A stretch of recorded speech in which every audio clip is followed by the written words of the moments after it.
What if we told you that Chrysler destroyed some of the most powerful, most advanced HEMI engines ever built, not because they failed, not because they were flawed, but because they were too good? What if the real story behind the death of America's most legendary engine family wasn't emissions regulations or fuel crises, but fear, corporate fear, political fear? The fear of what happens when an engine becomes so dominant, so unstoppable, that the entire industry demands you kill it, because that's exactly what happened. Behind closed doors, without press releases, without warning to the engineers who devoted careers to these power plants, executives signed off on termination decisions that ended some of the most significant performance engines in American automotive history. And the worst part? Most enthusiasts don't even know these engines existed. They know the 426. They know the street HEMI. But the engines we're talking about today, they've been buried so effectively that their stories have almost completely disappeared from the record. Today, Garage History is pulling those stories back from the dead 7 HEMI engines that Detroit killed without warning, and the shocking reasons why they never got a second chance. Hit that subscribe button right now, because what you're about to discover will permanently change how you think about Chrysler's performance legacy. Number 7. The HEMI 6-pack development engine Chrysler engineers explored, combining the 426 HEMI's hemispherical combustion chamber architecture with a triple 2-barrel carburetor induction system that had proven successful on the 446-pack, a theoretical combination that would have delivered 6-pack throttle response and high RPM breathing, characteristics with the HEMI's superior combustion efficiency. Development prototypes were reportedly built and tested, showing performance advantages over both the standard HEMI dual 4-barrel setup and the 446-pack in specific operating ranges. But Chrysler's corporate response to escalating insurance industry pressure and emerging emissions requirements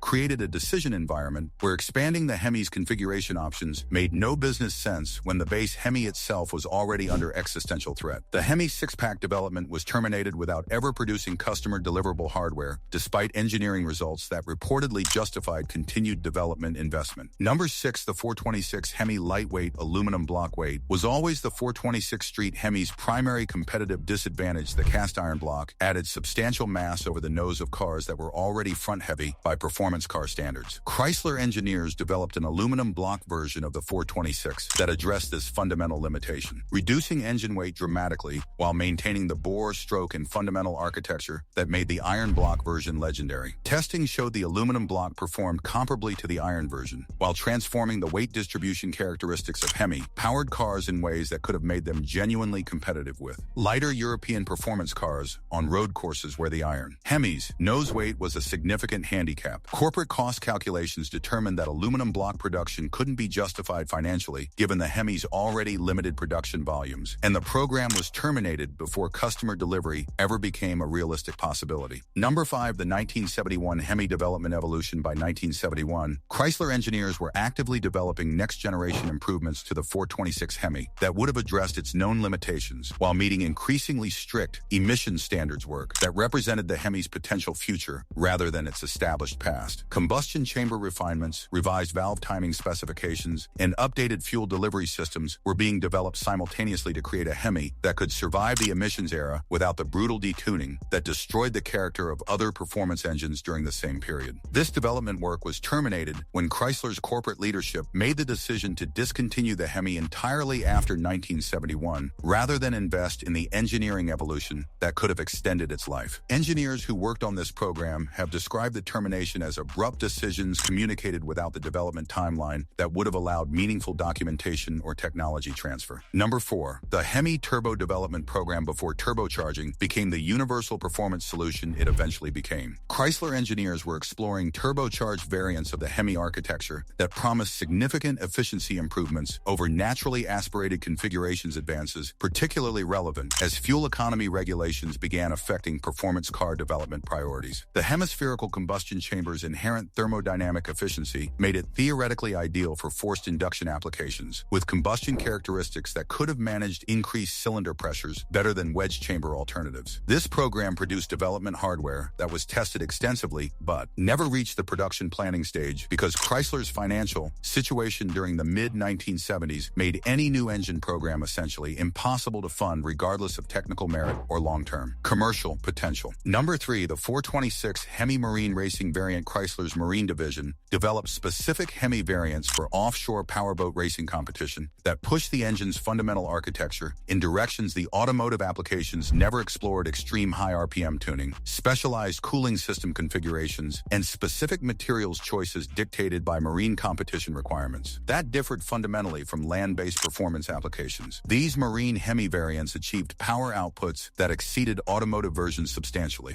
demonstrating the architecture's remaining potential well beyond what street and track applications had revealed. When Chrysler restructured its performance and motorsport involvement during the 1970s financial crisis, marine racing program support was eliminated alongside automotive performance programs, ending a development thread that had been generating genuine technical advances applicable beyond pure racing contexts. Number 2, the 426 HEMI fuel injection development. Electronic fuel injection was emerging as a genuine production technology in the early 1970s, and Chrysler engineers explored applying fuel injection to the 426 HEMI, a combination that promised improved emissions compliance, better cold start behavior, and more consistent power delivery across operating conditions than the dual 4-barrel carburetor setup that defined the production HEMI. Fuel-injected HEMI prototypes were reportedly developed and tested, demonstrating that the combination addressed several of the street HEMI's documented real-world usability limitations, while potentially extending its production viability into an emissions era that the carbureted version couldn't survive without severe detuning. Corporate decisions to discontinue the HEMI entirely, rather than invest in fuel injection development, killed this program alongside every other HEMI development initiative, ending what engineers believed was a legitimate pathway to keeping the architecture alive. Number 1, the second-generation street HEMI. Here's the engine that should have existed but never did: the second-generation street HEMI that Chrysler's engineering teams were developing as the legitimate successor to the 426. This wasn't a concept or a preliminary study. This was an active development program with specific architecture decisions made, specific displacement targets established, and specific performance and emissions targets defined. The second-generation HEMI was designed from the beginning to address everything the 426 got criticized for: excessive maintenance demands, fuel consumption, insurance implications, and manufacturing cost, while preserving the hemispherical combustion chamber characteristics that made the original legendary. Engineers working on this program believed they had a realistic development pathway to a HEMI that could survive the 1970s regulatory environment and carry Chrysler's performance legacy forward. When Chrysler's financial crisis reached its peak in the mid-1970s, this program was terminated permanently along with virtually every other advanced development initiative. The second-generation HEMI never got a fighting chance, killed not by technical failure but by corporate bankruptcy that ended American automotive performance's most ambitious engine development program. And that's the devastating story of 7 HEMI engines that Detroit killed without warning. Engines that ranged from proven performers to promising prototypes, all sharing the same fate of termination decisions made in corporate offices by people balancing spreadsheets